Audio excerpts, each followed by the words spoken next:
42 years ago in the city of Bnei Brak, there was a wonderful mishpacha, beautiful family, the boys, the girls, everybody was doing beautifully except for one son, Avrami.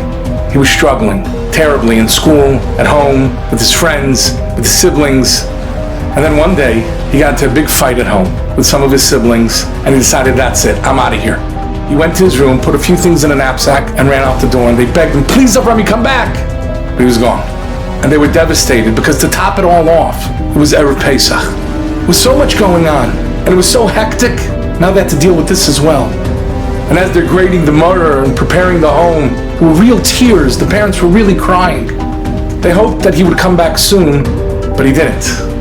It was Pesach by night, and the father davened by Letterman Shul with the Stipler Doim. And he went over to the Stipler after davening and said, Rebbe, what should I do? And the Stipler told him one word. Lehamtin, wait. He went home, and instead of starting the Seder like everybody else, he waited and waited and waited. He and his family waited 2 hours. After 2 hours, he went back to the Stipler, this time to his house, and he asked the Stipler, what should I do? And the Stipler told him one word, Lehamtin, wait. It was 2 hours later, he's about to go out to the Stipler again, when there's a knock on the door.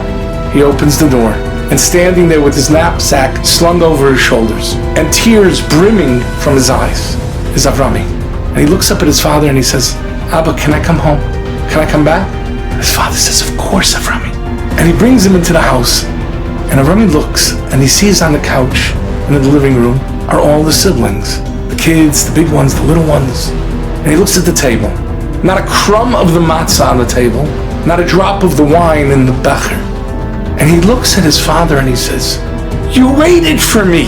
I can't believe you waited for me. He said, of course we waited for you. He fell into his father's arms and he never looked back. You know, by Vayemoyin, there is a shalshalas. It's a zigzag.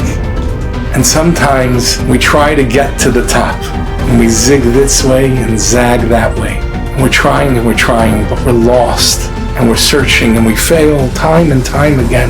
And we figure, you know what? The Rebbeinu Shalom's moved on without us. He doesn't need us.